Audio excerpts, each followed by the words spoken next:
Hello everybody, this is Toysareruss, and for this new figure unboxing and review, we're going to be looking at the Takara Masterpiece. This is MP56. This is Riggorus. So I'm pretty sure you can tell that this is one of the, I suppose the best way to describe it is exactly what it is. It is one of the Diaclone colour variants of, and this one's interesting because it's in between the Trailbreaker and the Hoist mould. Even though I'm pretty sure, and please correct me if I'm wrong, the Diaclone version was just a yellow Trailbreaker mode. This is this is different, and again it's quite interesting because of that. So we're going to have a look at all the contents that come inside the packaging. We're going to bring in a few of the Masterpiece figures just to give you an idea of how big he is. Of course, we're going to look at him in both modes, and we can see how all of his accessories work and indeed can be used. So before we get started, I need to remind anybody who's not subscribed to the channel, if you'd like to hit that subscribe button for me now, please. And the other is to remind you guys that if you want to get hold of this, I'll leave a direct link to this from ShowZ in the description. So the box is your standard Takara Masterpiece box. Nice sheen on it, feels nice and sturdy. You've got the official Toyota licensing on the bottom. You've got pictures on the back of what you can do with pretty much the accessories, which I'm going to show you in a second, and also I suppose how articulate he is. Unfortunately, for obvious reasons, I can't read any of that, but that is your entire contents of the packaging there. He does come packaged inside this clamshell in his alternate mode, which we'll look at in the second part of the video. He's got a huge force field, which is there. He's got these two adapters, which will go there, and the two which I've already put on the top of the vehicle. And he's got a few other things, which I'm just going to show you now as well. So he's got a collector's card, which looks like that. And he's also got a sticker sheet, which for obvious reasons you can see I've not attached yet. And the instructions, to be honest, are quite detailed. Well, they are very, very detailed. There's lots going on in here. I'm going to do my best to upload a transformation tutorial for you as quick as possible, as I said, because it is different to both the Hoist and indeed both the Trailbreaker and the Hoist mold, which completely surprised me. So the figure itself, now the first thing I've got to confess, and this is since I've started reviewing third-party figures, this guy feels light. I cannot find what I would class as any die-cast or metal parts in here apart from the obvious screws and maybe some pins. I mean, he feels very, very light. I mean, that's just your Commander Optimus Prime, which we know is all plastic, and he feels heavier than this guy. So that may bother people, it may not. Again, it's just something that I've completely noticed. With regards to size, again, this is some of the newer Autobot, some of the newer figures, I suppose. He scales pretty well, I would say, with them. Not too bad at all. He's going to fall over. These, again, in my opinion, unfortunately, some of the weakest Takara Masterpiece figures. He's completely, as you'd expect, a lot smaller than your Optimus Prime MP44, which he doesn't even fit in the screen. But again, for other companies, for other third-party companies, now I know this is the totally gold version, that's one of the Kang Toys Predacons, and again, nowhere near as big as this, and indeed the weight difference must be huge because this feels at least 2 of what he is. But you know, if that's not going to bother you, I suppose the most important thing is what I'm about to show you now. How does he look? What can he do? And of course, how will he display? So the head sculpt is your Trailbreaker head, just yellow. It will go, it's very, very tight. I think it'll go all the way around, or is it restricted by that? Let's have a look. Now, if you just maneuver it away from there, I'm too scared to do that, to be honest. You can see it'll go left and right. It's very, very stiff. Look up and down, no problem.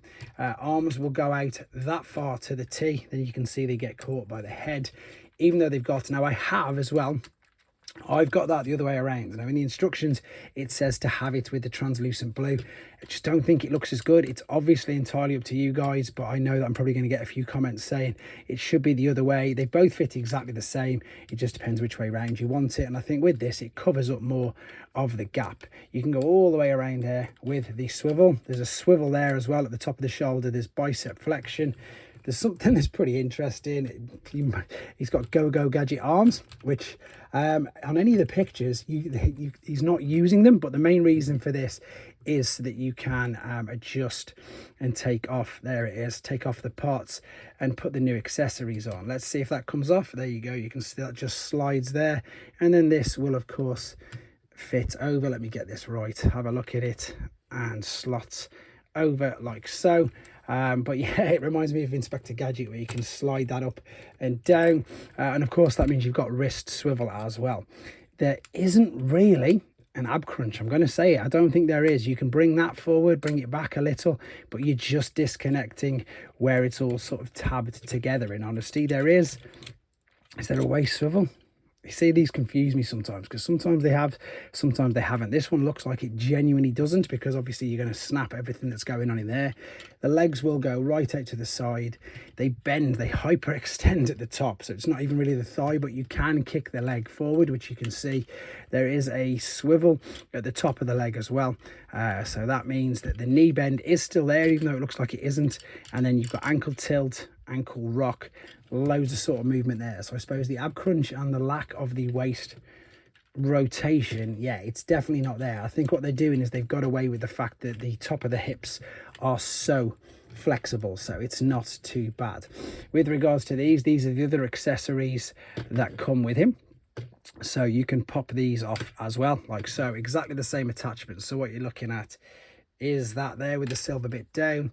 So you could, in fact, if you wanted to, again, attach these. Have I got that the right way around? You can attach these on here as well. I've managed to do it a few times, but I went for the exact toy replica, or I suppose image on the box. These also as well, if you didn't even want these, you could move the arms out of the way. You could fold this back. You could disconnect this, bring it up, and you could actually then tuck the arms away as well inside there if you wanted to. It's entirely up to you. These are the doors that I was on about. As I say, for me, I prefer it that way round, and I've just knocked them out. All right, let's just retab that in very, very quickly. There we go. As I say, that's the biggest negative with this. It just feels, I suppose, I know it sounds silly. Does this sound silly that perhaps they aren't supposed to be played with? This typically was in perfectly a second ago. Now it keeps popping out. That's better. And it's not because, as I said, the doors are the round. I know that people will probably say it's because you've got the doors the wrong way around, but I've actually tried it both ways on a number of occasions. So let's just reattach that. That's better. Everything's more difficult when you're reaching around a camera, believe you me. This is the best thing though. This is what I think really looks good. You've got this clip here on the front. This will go over like so onto his front, and you've got a huge force field. So I like that. I like that bit of additional, because again, he never appeared in one of the cartoons. He wasn't, of course, in the movie, so it's nice that he's got his own sort of things that he can do. It does completely take up a lot of space, and again, he's still really posable, even though that doesn't twist at the waist. Just a couple of other quick figures just to give you an idea of his size, just in case you don't collect Masterpiece but want to know how big he is. So there is your Earthrise Prime, there is your G1 Prime. What else have we got here?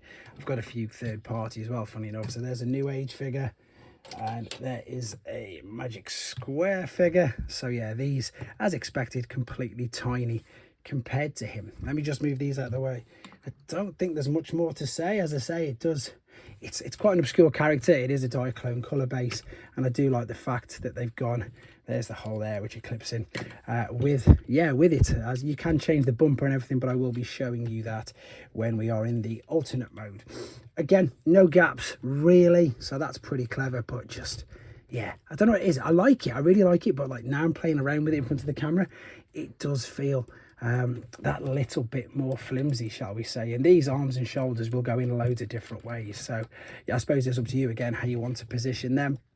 But most importantly, I say these gaps here in the side are covered up really, really well with this particular version. But there we go, guys. That's all I'm going to say with regards to the robot mode. We're going to come back and he's going to be in his alternate, and we can see what he looks like and size comparisons that way as well.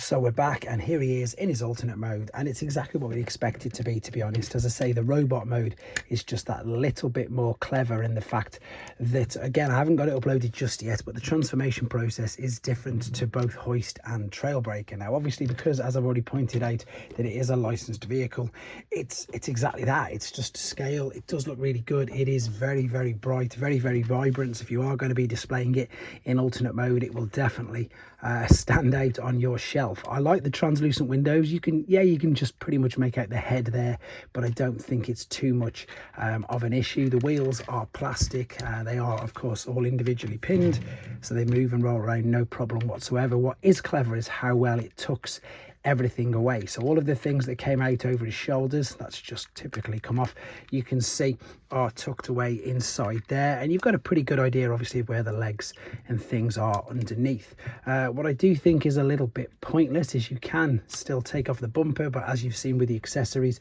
there is no other bumpers for you to switch or to change it about.